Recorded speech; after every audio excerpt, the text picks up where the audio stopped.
Hello there. My name is Noah Bennett, and I want to thank you for being here with me tonight. I continue my incredibly dull history series, and tonight we will learn about the history of air travel.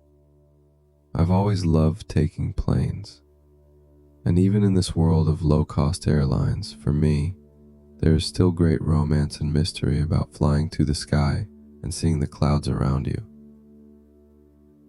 I really hope you like this one. And one small thing, if you'd like to support my work, you can do so on Patreon. The link is below this video. Okay, let's do the relaxation session now, which will take a few minutes before tonight's sleep story. I'm going to count down from 10 to 1, and as I do, allow yourself to let go more and more. 10. Feel the support of the bed beneath you, or the floor, or whatever you lie upon tonight. Really feel that support. And beneath all of that, there is the support of the earth, our home, our constant support. And notice that the more you become aware of that support beneath you, the more you can release, the more you can settle fully into this moment. 9. You are safe. Know that tonight my voice is simply a friend, a gentle guide that will lead you only to peaceful places. Let my voice be an anchor of calm, carrying you toward beautiful, comforting landscapes. 8. Begin to notice your body now, and as you do, gently bring your attention to your breath. If it feels right, take a slow, deep breath in through your nose and exhale whenever you're ready. Perhaps take one more deep breath in and slowly breathe out.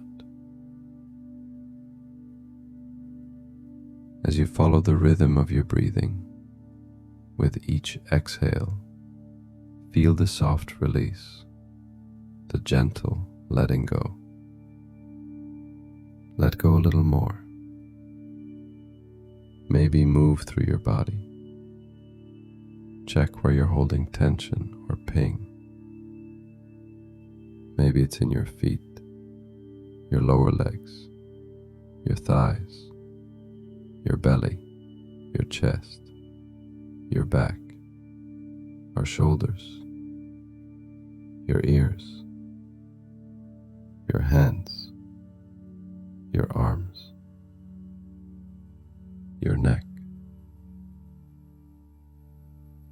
Or maybe you're like me. Do you hold the tension in your face? Just let it all go now. 7. The day's done. Whatever has been, has been. Whatever will be, will be. Whatever thoughts you may be having, don't fight them. Just see them for what they are. Thoughts, a symptom of being human. And as they arrive, welcome them, and then just let them go. Watch them float away like leaves on a moonlit river or clouds passing through a starlit sky. 6. This is your moment. This is your time. You deserve rest. You deserve peace. There's nowhere to be now, nowhere to go, no obligations, absolutely nothing to do but settle into this moment. 5. Peace lives within you. It is always there. It's just waiting to be found, waiting to be felt. Maybe you can find it tonight. Maybe you can journey to that peace with your mind's eye now. Maybe you find it in your chest or in your head. Wherever you might find it, know that it's a constant friend. For perhaps feel a little gratitude now. Gratitude for the simple things, for the shelter you have tonight, whatever it may be, for the use of your body, for the ability to just lie here and listen to a sleep story, For those you love and who love you, know that you are loved. Whoever you are and wherever you are. Tonight, 3. Begin to engage with your imagination now. Begin to feel curious. One of the nicest states to be in your mind, to be curious, to learn, and to be ready to also, perhaps, have a little smile on your face as you listen to these facts about air travel, some of them tinged with a little bit of humor. 2. Check in with your body one more time now, releasing anywhere that you're still holding on. And 1. Completely letting go now as I tell you tonight's sleep story. Part 1, in which humanity looks up, makes notes about birds, and then jumps off things. The earliest history of human flight is mostly a history of people standing on tall structures, thinking very confidently, and then regretting everything within seconds. Before engines, before balloons, before anyone even thought to ask whether bones and feathers from a chicken were load-bearing, people began with the simple observation that birds could fly and people could not, and took that as a personal challenge. As far back as ancient China, long before tea was placed into bags or noodles were sold in cups, people made kites, paper, silk, bamboo, that soared into the air while their human creators remained firmly on the ground. Some early rulers, curious and with free access to prisoners, decided to strap people to kites to see if they might fly too. The general result was the kite flew beautifully. The human did not remain attached for very long, and no one wrote in diaries afterward about the experience in much detail. The ancient Greeks contributed more ambition than success. They told the tale of Daedalus and Icarus, who constructed wings made from feathers and wax. Whether or not this happened is debated, but historians agree on 3 things. Wax is not rated for aviation use. The sun is quite hot, and nobody kept the wings for a museum display, so verifying any part of this story is difficult. The first serious documented attempt came from the 8th or 9th century, an inventor Abbas ibn Fares. He studied birds carefully, which mostly involved looking at them and deciding that their wings seemed important. He built a glider-like device from silk, wood, and feathers, climbed a specially constructed platform near Cordoba, and jumped. To the astonishment of onlookers, he did not fall straight down.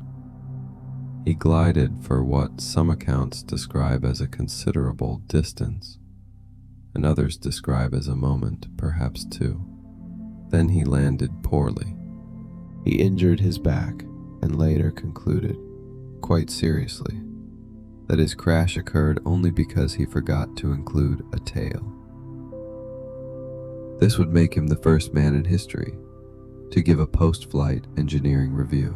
Not to be outdone, in the 11th century England, a Benedictine monk named Elmer of Malmesbury watched the Halley's Comet, decided the world was ending, and regarding this as perfect timing, tied handmade wings to his arms and feet. He leapt from the top of Malmesbury Abbey. He reportedly glided more than 200 meters before crashing and breaking his legs. When asked afterwards what went wrong, he did not blame his wings, his planning, or his judgment. He blamed the wind direction. Throughout medieval Europe, such attempts continued in much the same pattern. Clever idea, feathers, roof, disappointment. In France, Italy, and Germany, quiet inventors with more optimism than aerodynamics leapt from towers wearing contraptions made of wicker, parchment, or occasionally bed linen. These events were rarely written about in detail, except for brief lines like, "Brother Theodoric attempted to ascend," followed by, "Brother Theodoric will be resting for the foreseeable future." In Japan, performers in the Han period briefly experimented with large fan-like structures to lift themselves in temple festivals. They did not fly, but they did land mostly on their sides, sometimes with mild applause. Most historians now agree that during these centuries, humanity established three important conclusions about flight. Conclusion 1. Birds make it look easier than it is. Conclusion 2. Anything with feathers on it does not automatically constitute an aircraft. Conclusion 3. Gravity is both reliable and unsympathetic. And yet, in spite of bruised ribs, damaged abbey roofs, and an alarming shortage of feathers across Europe, one idea remained persistent.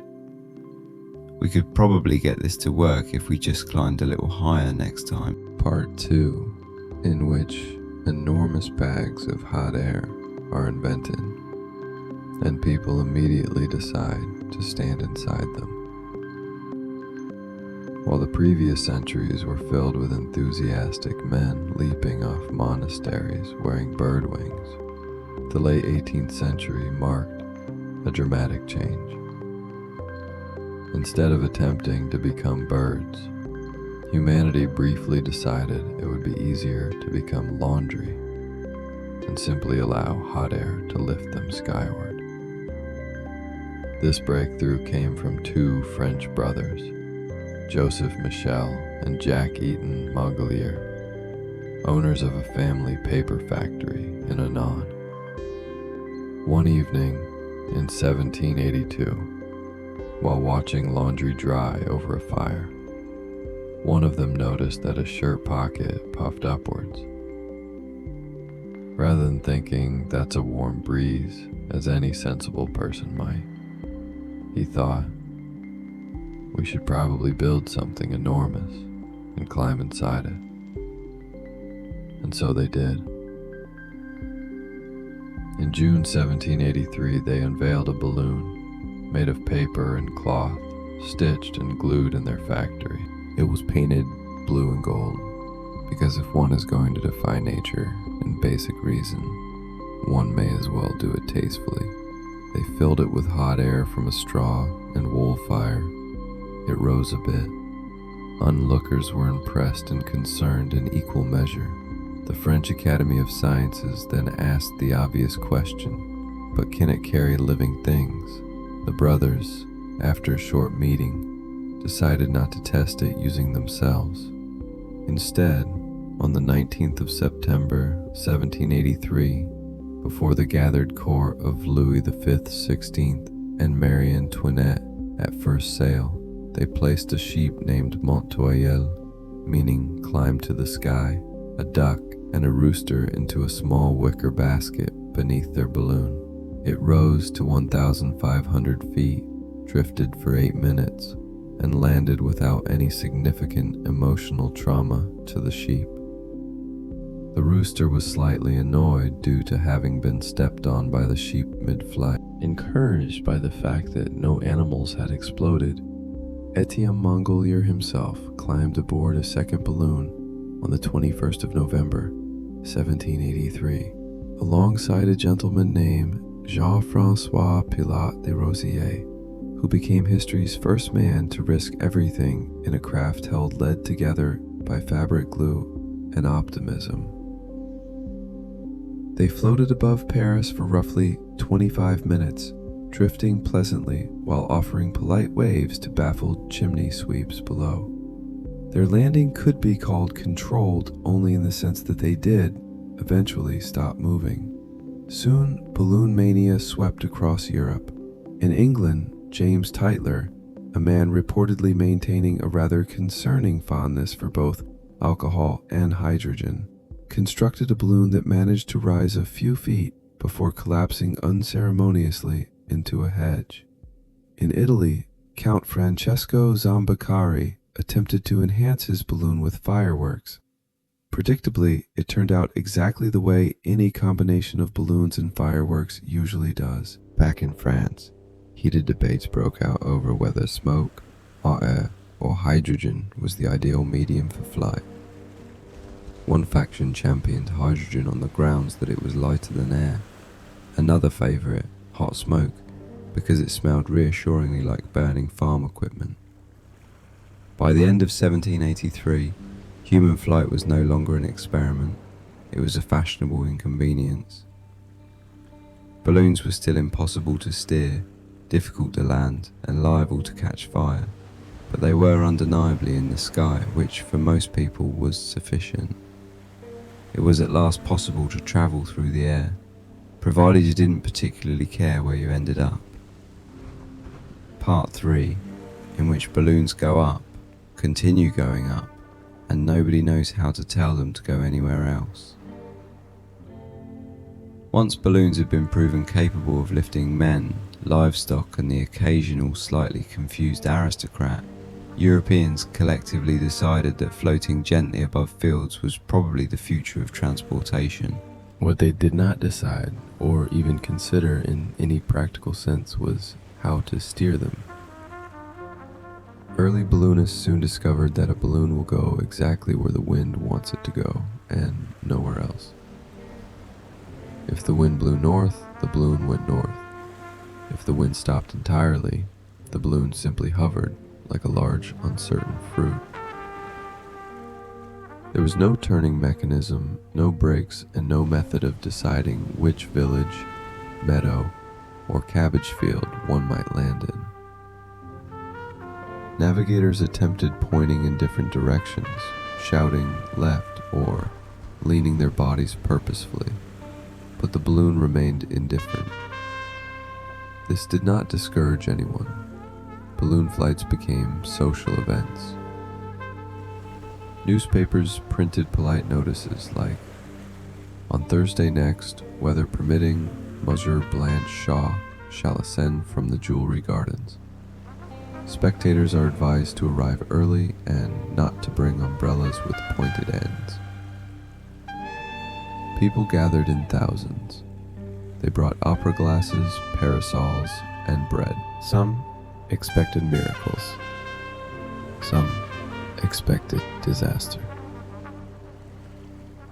What they usually saw was a man standing in a wicker basket, rising quietly, waving with mild uncertainty, and then disappearing awkwardly behind a cloud.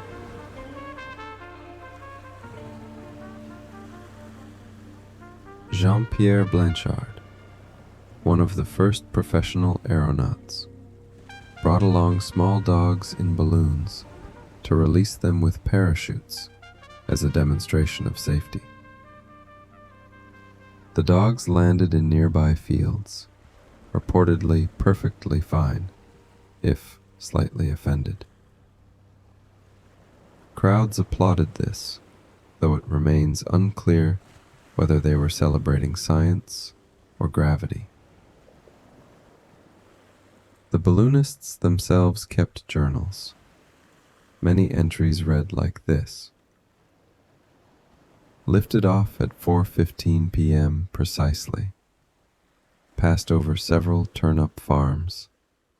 Peasants waved. Landed unexpectedly in a vineyard. Apologized to farmer. Tea was offered. Wind slower than hoped. Hovered above a canal for some time. Fishermen unimpressed. Forgot anchor. Drifted farther than intended. Landed near cheese market. Cheese seller enthusiastic." As balloons grew more fashionable, some wealthy passengers insisted on bringing chairs, small tables, wine, and even parasols to shade themselves from non-threatening clouds. One gentleman brought a violin, although playing it proved difficult while ascending. Across Europe, theories spread about how to steer balloons. Some suggested enormous paddles. Others proposed eagles in harnesses. A Frenchman drew up plans for balloon oars to be dipped into the sky as one rows a boat upon a lake. No one built them, possibly because no one knew where the sky-water line was meant to be. And so ballooning continued, gloriously impractical. They could lift people, they could travel great distances, but they went wherever the wind fancied, like slightly lost picnic baskets. It was peaceful. It was slow. And it was, much to everyone's surprise, technically flying. Part 4, in which people decide that floating aimlessly is not enough and begin to glide instead, very slowly and usually downwards. By the early 19th century, it became clear that balloons, while majestic and moderately impressive at garden parties, suffered from one significant drawback. They only went where the wind wanted. And so once society had eaten enough balloon-related pastries and applauded enough politely drifting gentlemen, attention turned to a new idea. What if humans could travel through the air on purpose? This did not lead to engines or propellers, not immediately anyway. First, it led to gliders. A glider is essentially something shaped like a bird that falls slightly slower than everything else. The first gliders were built by men who had spent many hours looking at birds and drawing diagrams of wings, often without asking the birds for input. They observed that wings were curved, so they tried curving things: wood, linen, paper, their own expectations. One of the earliest and most determined glider builders was Sir George Kay, an English gentleman who lived in a large house and had both spare time and access to farm hands willing to sit in prototypes. Around 1804, he built what he called a governable parachute, which was a gentle way of saying slightly improved balling.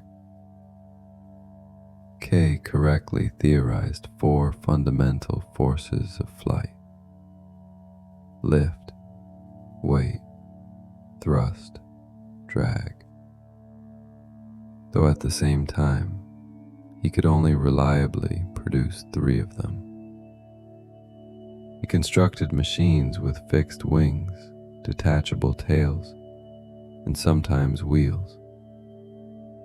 Most of them traveled a short distance downhill, paused, and then lay quietly in a field. One of his most reluctant test pilots resigned after gliding for a short distance and wrote a letter, now famous, saying, "Sir, I beg to resign my position with your flying apparatus. I was hard to drive, not to fly." Elsewhere, other innovators were taking very slow steps. In Germany, a man named Otto Lilienthal spent years studying storks and their wing shapes. He built gliders from willow, cotton, and unwavering optimism. He would run down hillsides, holding his glider above his head, then glide gracefully for several seconds before landing in grass, soil, or on one memorable occasion, a cabbage field. Spectators described it as surprisingly quiet. In France, engineers debated whether wings should flap like birds or remain still. After many lengthy discussions, they reached the conclusion, "We are not birds," and agreed not to flap anything. In Britain, amateur inventors wrote serious reports with titles like "On the Proper Angle at which One Might Leap from a Gentle Slope with an Apparatus Attached to the Arms." These reports often ended abruptly. What gliders achieved was something subtle but important. For the first time, humans could leave the ground without a balloon and travel forward, not just upward and then down again. It was not dramatic, it was not fast, but it was deliberate. People could still not fly, but they could now fall with intent, and that was considered astonishing progress. Part 5, in which engines are added to gliders and everyone pretends to be calm about it. By the late 19th century, gliders had become quite good at doing one thing: traveling gracefully downward. This was seen as encouraging, but also slightly inconvenient for anyone hoping to go upward instead.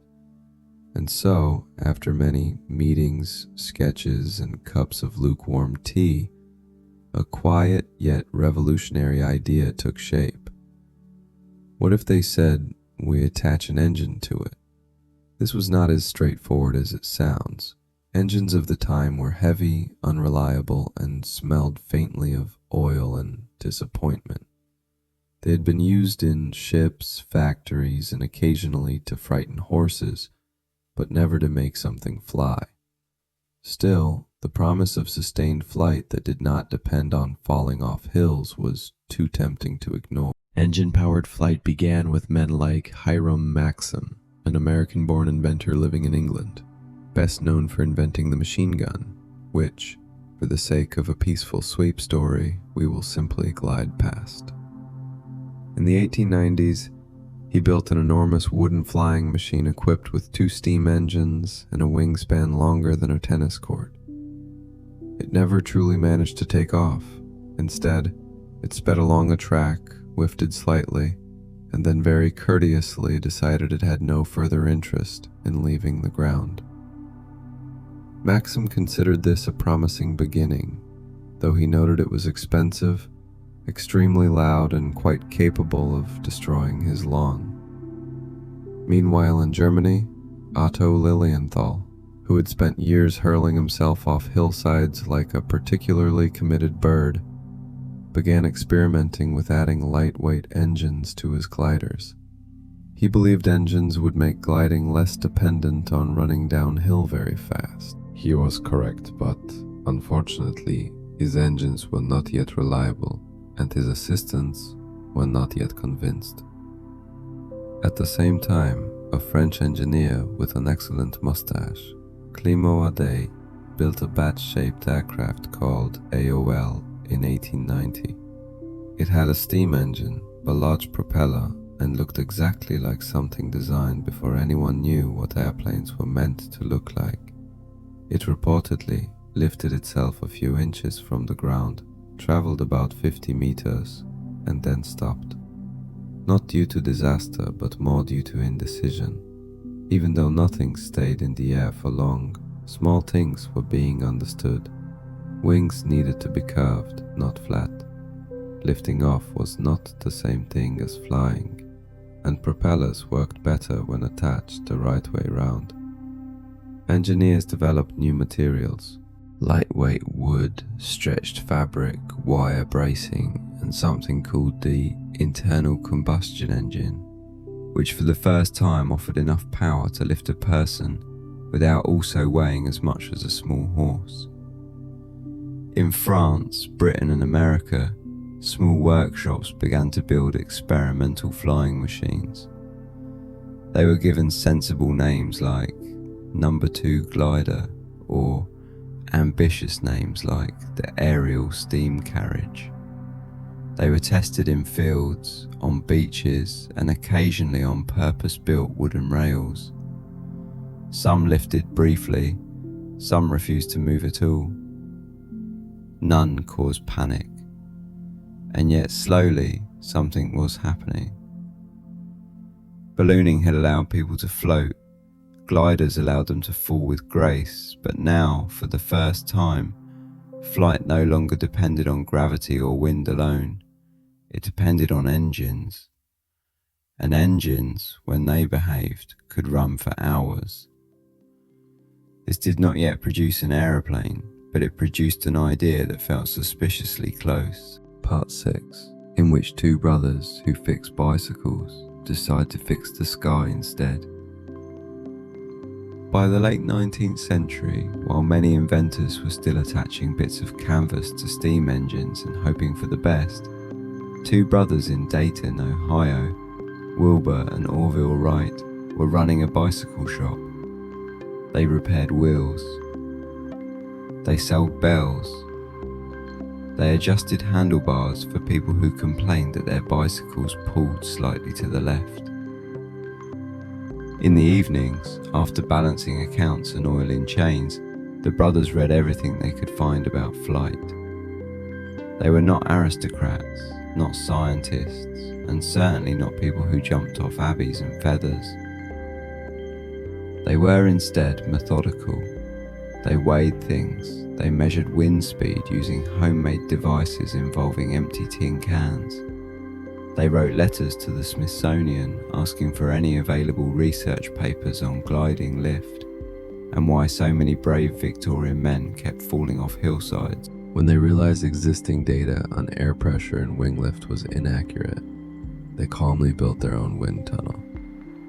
A small wooden box with a fan on one side, scales inside, and hundreds of test wing shapes carved by hand.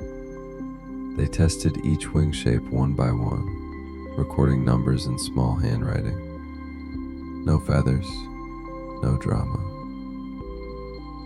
By 1900, they traveled to Kitty Hawk, North Carolina, a place that had 3 advantages.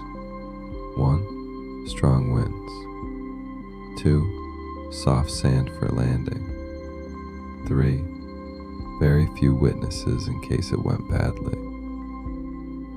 They brought their gliders there, assembled them on the sand, and took turns gliding a few feet above ground, jotting down observations such as drifts slightly to the right or needs biscuit tin for counterweight. They realized the secret to flight was not just lift, but control. The ability to move the wings and tail slightly while in the air, rather than simply hoping for the best. To solve this, they invented wing warping, twisting the wings in opposite directions to turn left or right. They used a simple system of ropes and pulleys controlled by the pilot shifting his hips. Very undramatic, very clever. They also added a front rudder to prevent the glider from wandering off in its own direction. By 1903, they added a lightweight petrol engine purpose-built by their bicycle mechanic, Charlie Taylor. It produced just 12 horsepower, about the same as a modern ride-on lawnmower, but it was enough. On a cold morning of December 17, 1903, Orville lay face down on the lower wing of their new flying machine, the Wright Flyer, on a rail track made of wood. Wilbur steadied the wingtip. They said nothing. Dramatic. Probably something like ready and yes. Orville released the restraining wire. The machine moved forward, lifted, and stayed in the air for 12 seconds, traveling 120 feet around the length of a small garden. It landed gently in the sand. There was no applause, no music, just the sound of wind and a man writing in a notebook. They took turns. First flight, 12 seconds. Second flight, 12 seconds. Third flight, 15 seconds. Fourth flight, 59 seconds. Nearly a whole minute of controlled, powered flight. When they went back to Ohio, no one believed them. Largely because they were bicycle salesmen and not French balloonists in silk gloves. But they had done it. They had flown on purpose, and so powered flight began, not with trumpets or fireworks, but with two quiet brothers, a shed full of bicycle parts, and a very patient notebook. Part 7, in which airplanes become slightly less like garden furniture and slightly more like airplanes. After the Wright brothers proved that powered flight was possible if you had strong wind, soft sand, and quite low expectations for distance, the next logical step was to make airplanes that could fly for longer than the time it takes to boil an egg. This took a while. Early airplanes still look like things someone might store in a barn behind a wheelbarrow. Wooden frames, fabric wings, and engines that sounded like lawnmowers clearing their throat. They were fragile, wobbly, and generally steered using ropes. A hope in a system of levers that made the entire aircraft feel like a slightly hostile deck chair. People began refining the design. Wings became stronger and were now covered in linen, a fabric treated with chemicals so it pulled tight and made a noise rather like a drum if you tapped it, though pilots were generally advised not to tap their own wings mid-flight. Engines went from 12 horsepower to 25, then 50, then 100, which was considered quite powerful unless you were attempting to fly uphill. Landing gear evolved from skids to wheels, mostly so that pilots wouldn't have to explain every single time why their aircraft was stuck in a hedge. One of the first people to fly across anything more dramatic than a field was Louis Blériot, a Frenchman with an enormous mustache and no apparent regard for waterproofing. In 1909, he flew his aircraft, a Blériot 11 monoplane, across the English Channel. It took 36 minutes, during which he navigated using nothing more than a compass, a clock, and the theory that England was somewhere over there. He landed slightly harder than intended in a small field near Dover and became instantly famous for achieving something that could no longer be described as gliding by accident. After that, flying schools began to appear. They were usually just fields with sheds, but they called themselves to sound respectable. Trainee pilots were taught important aviation skills, such as how to sit very still while airborne, how to avoid cows when landing in fields, and how to shout "switch off" before stepping in front of a moving propeller. Aircraft slowly began to feature seats with small cushions, nothing luxurious, just enough to suggest that flying was no longer a purely temporary ordeal. Wooden propellers became better balanced, which meant they were now only slightly less likely to fall off in midair, a feature pilots greatly appreciated. By the early 1910s, flights could last an hour or more. Some aircraft even carried passengers, usually the pilot's bravest friends, or, on occasion, an employer who had said, "Go on then, impress me," and instantly regretted the decision.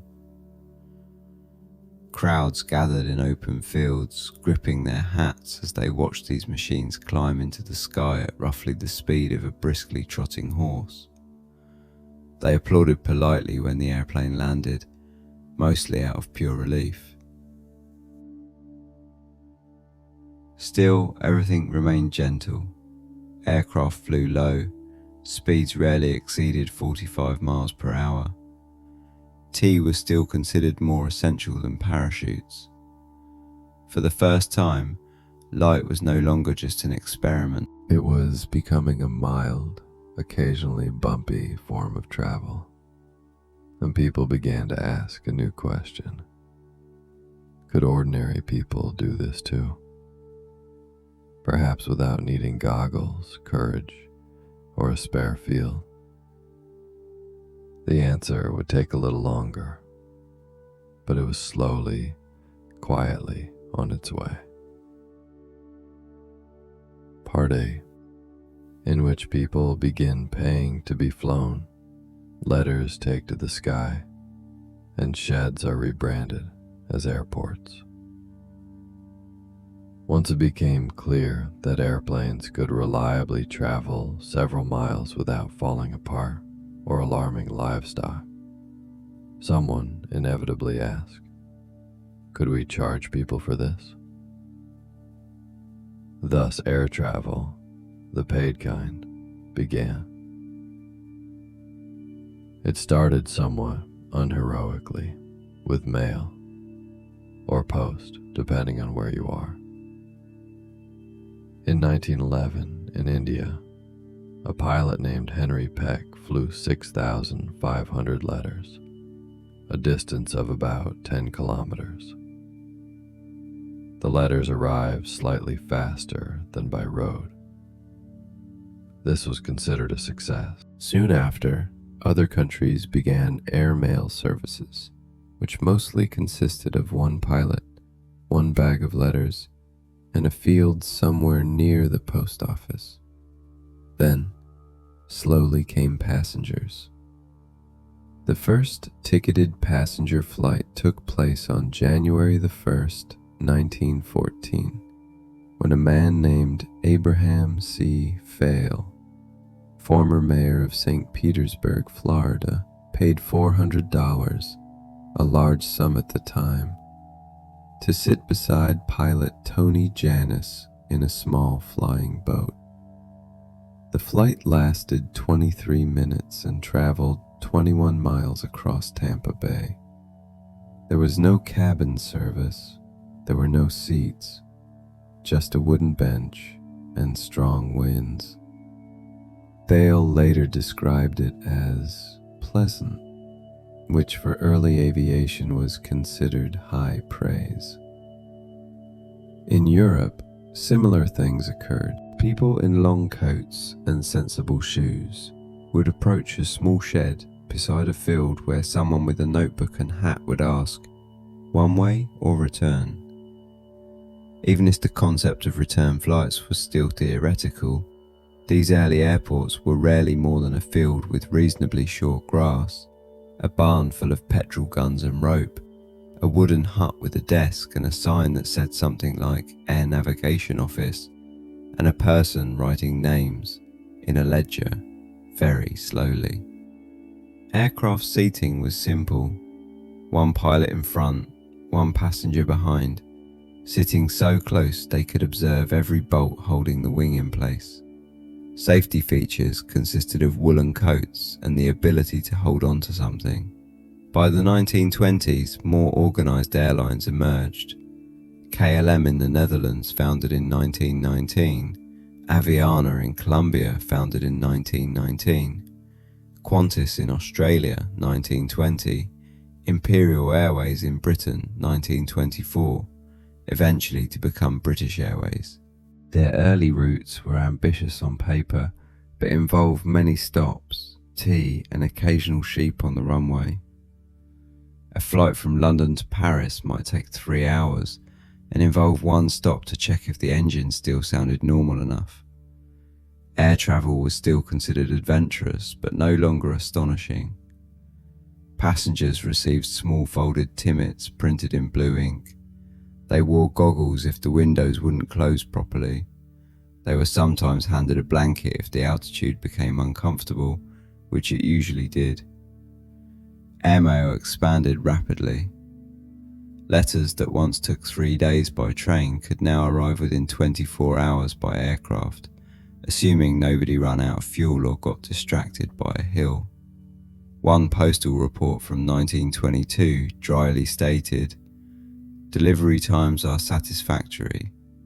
Complaints mostly regarding mud, wind, and lack of biscuits." And so the world had reached a quiet milestone. Human beings could now send themselves and their letters through the air. Not gracefully, not particularly quickly, but successfully enough to consider doing it again the following Tuesday. Part 9, in which airplanes grow up, war makes them faster, regrettably, and people begin flying in suits to places with pineapple. After those early days of canvas wings and passengers wearing goggles and mild regret, airplanes evolved steadily. Engines became more reliable. Aluminum replaced wood. Wings were designed using wind tunnels instead of guesswork. And someone finally said, perhaps we add seat cushions that are not made from wicker. The First World War arrived, and without dwelling on it, it must be politely acknowledged that it pushed aviation forward rather quickly. Engines became stronger, navigation less vague. An aircraft could now take off without requiring a hill. Afterwards, commercial flight resumed with a new level of competence. By the late 1920s and 30s, passenger aircraft had enclosed cabins, eating, proper seats, and windows you could see through. Airlines advertised routes like London to Karachi, only 7 days, including tea breaks. Flying was still only for the wealthy, the brave, or those whose relatives worked for airlines. But it was no longer an eccentric hobby. It was a scheduled service with timers, uniforms, and biscuits wrapped in paper. Then jet engines arrived, quietly humming their way into history. Originally developed for military purposes, which we will not linger on, the jet engine did something astonishing.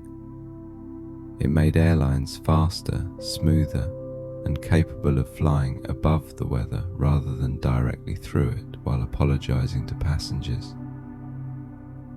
By the mid-1950s, commercial jetliners like the de Havilland Comet and Boeing 707 appeared, and suddenly, impossibly, someone could have breakfast in New York and lunch in London, provided they didn't mind small windows and minor engine noise. Part 10, in which the 1960s arrive, and air travel becomes an event worth polishing shoes for.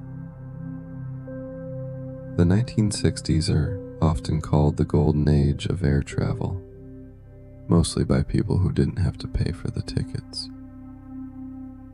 Airports became glamorous buildings with glass walls, mechanical departure boards, and large clocks telling you the time in cities you'd only read about on postcards.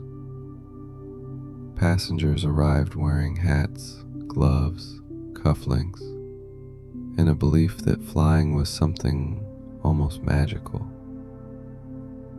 Flight attendants wore tailored uniforms in shades of navy, cream, or pale turquoise. They served meals on real plates, metal cutlery, linen napkins, and occasionally a slice of roast beef carved from a trolley. On longer flights, passengers could expect champagne, cigarettes, and possibly a small model airplane for the children, though the children were expected to remain silent. Aircraft interiors were decorated in browns, creams, and patterns that suggested someone in management had recently discovered color, but didn't fully trust it. Overhead storage was minimal. People simply placed their suitcase in racks, or left them in the aisle until someone asked politely for them to move them. In-flight entertainment consisted of looking out the window, reading magazines provided by the airline, typically titled Travel World Quarterly, or listening to music through delicate plastic headphones that crackled like frying oil and only played sound in one ear. Seats reclined a courteous few inches. Legroom was generous enough for most knees to survive uninjured. Smoking was permitted, and tiny ashtrays were built into the armrests, something nobody found odd at the time. Airports proudly displayed slogans such as "Flying, the future of today," alongside posters of smiling families boarding aircraft with an optimism rarely seen before or since. People told their neighbors when they were going on a flight, and the neighbors responded with things like, "Imagine up in the sky," as if they were discussing an unusual new vegetable. Flying was still expensive, still formal, still an event. The world felt both smaller and infinitely larger. And, high above, small lights glided across the darkness. Metal tubes filled with people, sipping orange juice from proper glasses, unaware that one day, decades later, someone would be charged for extra legroom. Part 11, in which speed becomes glamorous, size becomes impressive, prices become surprisingly low, and air travel becomes mostly about queues. After the tidy optimism of the 1960s, air travel split its enthusiasm in several directions at once. Some people wanted to go much faster, some wanted to carry far more people, and many wanted to go for much less money. The industry, being practical, decided to try all three, plus sandwiches in cling film. First, a respectful nod to speed. In 1976, a slender white aircraft with a pointed nose and a habit of bowing it for takeoff entered service. Concorde.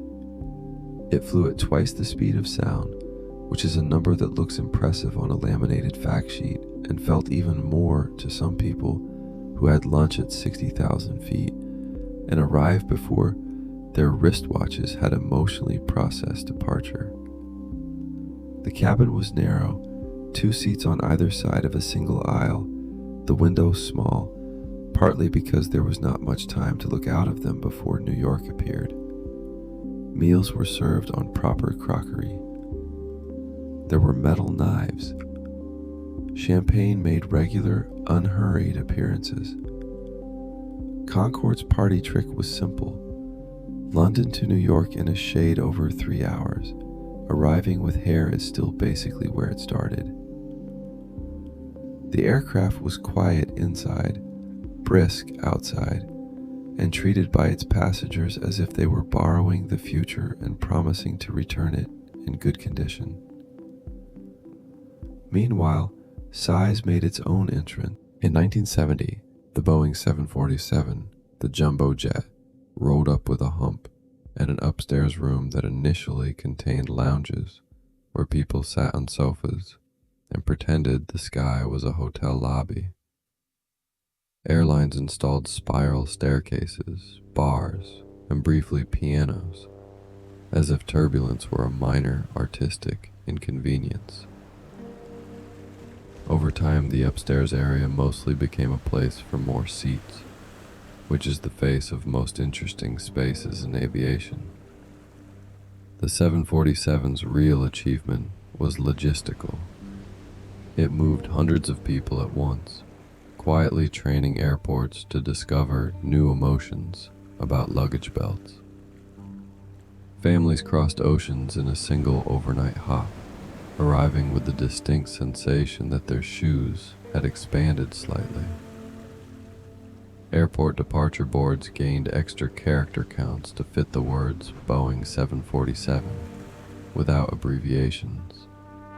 Then came the era of entire houses in the sky. The Airbus A380, a double-deck aircraft all the way from front door to back door, entered service in the late 2000s and solved a problem no one had named publicly. What if boarding took a bit longer but felt impressively calm? Airports built dual air bridges. Gate agents acquired a new facial expression, meaning upper deck passengers to the left, thank you. Inside, some airlines added quiet bars, a small staircase rail you could admire without touching. and on certain routes, a shower which passengers discussed for years afterwards, in a tone usually reserved for a rare weather event. The A380's main talent, however, was silence. It was very large, very smooth, and gave people the uncanny feeling that speed had become gentle when distributed across 2 floors. While all this was happening overhead, prices on the ground did something interesting. In the United States, deregulation in the late 1970s allowed airlines to choose routes and prices more freely. A small carrier called Southwest demonstrated that if you use one aircraft type, turn it around quickly, and hand out schedules that look like bus timetables, people will fly more often without demanding chandeliers. Seats were unassigned, boarding was orderly, chaotic, and the phrase on-time performance began to affect how sandwiches were cut in Europe during the 1990s. Regionair and EasyJet applied similar logic, plus secondary airports that were near major cities in the geographical sense used by real estate brochures. Bears dropped, add-ons multiplied with admirable clarity, and passengers discovered that an airline could be both extremely punctual and curiously specific about baggage dimensions. The result? Weekend trips became normal, boarding groups were invented, and priority became something one could purchase and then defend with quiet dignity while standing beside a stencil on the floor. And as we come to the end of this travel through the world of aviation, we can reflect on the modern miracle, not being speed or size so much as predictability. A person can wake up, complete a ritual involving a bag, a brief nap, 2 forms of identification, and a transparent plastic wallet, and then be delivered, precisely on schedule, to a city whose baggage carousel displays the same familiar yellow line, reminding everyone to stand back. The plane touches down. A wave of unclicking seatbelts travels from the front of the cabin to the back. One stubborn overhead bin door declines to latch politely and needs an extra push. Passengers quickly realize that row numbers are more philosophical than physical when everyone stands up at once. And yet, despite all the rituals and reasonably priced sandwiches, the essence of air travel remains as neat as it is astonishing. You sit in a chair, and the ground goes away for a while. A long metal tube travels at cruise altitude. Cabin lights dim and a small map shows you that you are between 2 places with certainty. Thus ends our incredibly dull history of air travel, from men in cloaks jumping off abbeys to boarding groups 1 to 5. From champagne at twice the speed of sound to a cup of tea at 36,000 feet. That is against all odds. From lounges on upper decks to apps that say gate opens 1420 with a confidence that calms entire families. These days it is less romantic. It is less heroic. It is more usefully highly organized. And in its meticulous laminated way, it has succeeded. People go places. The sky, which began as a guess, is now a timetable.